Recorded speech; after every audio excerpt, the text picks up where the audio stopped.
আমার যারা ভালোবাসার অডিয়েন্স আছেন তাদের কাছে আমি ক্ষমা প্রার্থনা করছি, যেমন বগুড়ার মিনি জাফলং বা মিনি রাতারগোল যেটাই হোক আর কি। আসলে এগুলো নাম আমরা ভালোবেসে ইউজ করি, তো ইনশাল্লাহ নেক্সট টাইম আর এরকম নাম আমি ইউজ করব না। হ্যালো এভরিওয়ান, আসসালামু আলাইকুম। আশা করি সবাই অনেক ভালো আছেন। তো বরাবরের মতো আবারও হাজির হয়ে গেলাম বগুড়ার আরও একটা সৌন্দর্যপূর্ণ জায়গা দেখানোর জন্য। তো আমি আসলে বগুড়া নিয়েই এক্সপ্লোরটা বেশি করি, তো মাঝে মধ্যে একটু আর কি হারিয়ে যাই। তবে ইনশাল্লাহ এবার পুরো দমে অ্যাক্টিভ হয়েছি আমার বগুড়া নিয়ে কাজ করার জন্য। তো ইতিমধ্যে আগেও কিন্তু বগুড়ার বেশ কিছু জায়গা নিয়ে ভিডিও করলাম লাস্ট গত 15 দিনে। তো আজকে চলে আসছি বগুড়ার আরও একটা জায়গা, যেটা বগুড়ার মহাস্থানগড়ের একটা অংশ। জায়গাটা এত সুন্দর, তবে এখানে আসার মতো যোগাযোগ রাস্তাটা খুবই খারাপ। আমি অনেকটা রিস্ক নিয়ে নিচ থেকে কিন্তু মোটরসাইকেল নিয়ে উপরে আসছি, আমাদের এই দেখেন মোটরসাইকেলটা।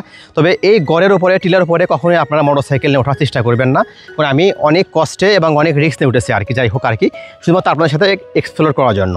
তো যাই হোক, এই জায়গাটা কীভাবে আসবেন এবং এই জায়গাটা কোথায় এবং কীভাবে আমি এখন আপনাদেরকে বলছি। এই জায়গাটা বগুড়া মহাস্থানগড়ের একটা অংশ, এটা কোনো ব্যক্তিগত মালিকানা জায়গা না, এটা মহাস্থানগড়েরই একটা অংশ। তো এই জায়গায় আপনারা দুইভাবে আসতে পারবেন। একটা হচ্ছে যে বোরহানের মাজারটা আছে শেষ বৈশাখে যেখানে আসর বসে, সেই বোরহানের মাজার হয়ে একটা গ্রামের ভিতর দিয়ে আপনারা আসবেন এই জায়গাতে, ঠিক যেটা আমি দেখাচ্ছি ড্রোন ভিডিওতে। ওখান থেকে এই জায়গায় আপনারা আসতে পারবেন। ওখান থেকেই কয়েকটা তাল গাছ, খেজুর গাছ দেখা যায়, এখানে আপনারা আসতে পারবেন। আর আরেকটা যে জায়গা যেটা হচ্ছে আরও সহজ হবে, সেটা হচ্ছে বগুড়ার অর্থাৎ এই যে মহাস্থানগড়ের যে মেইন যে মাজারটা গড়টা আছে, অর্থাৎ যে মহাস্থান বাস স্ট্যান্ড পার হয়ে আসে যে গড় মাজার আছে, সে মাজারটা পার হয়ে আসার পরে যে এই দিকে যে চাঁদমোহার দিকে যে রোডটা চলে গেছে, দেখতে পাচ্ছেন যে পাহাড়ের মতো যে রাস্তাটা পাহাড়ের মাঝখানে দিয়ে, এই রাস্তার একদম বাম পাশে যে আপনি একদম বরাবর এই টিলা হয়ে আসবেন, আপনি দেখতে পাবেন জায়গাটা অনেক সুন্দর। তো অনেকে অথবা এটা এখন ভালোবেসে অনেকে নাম দেবে যে বগুড়ার মিনি বান্দরবন। তা আসলে আমাদের বগুড়ায় কিন্তু সাগর পাহাড় ঝর্ণা কোনো কিছুই নাই।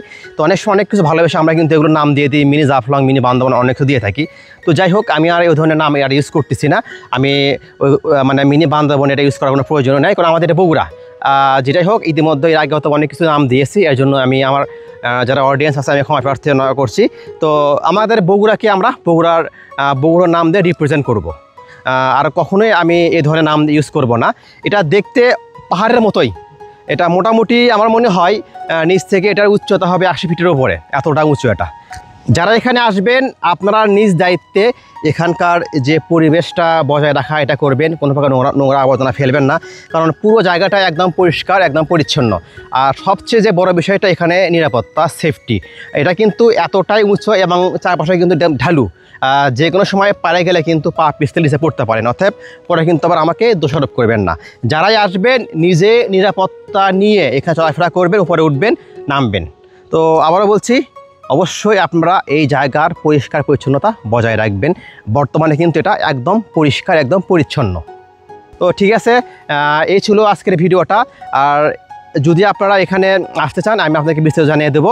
অবশ্যই আমাকে জানাবেন এবং চেষ্টা করব গুগল ম্যাপে আপনাদেরকে আপডেট জানার জন্য।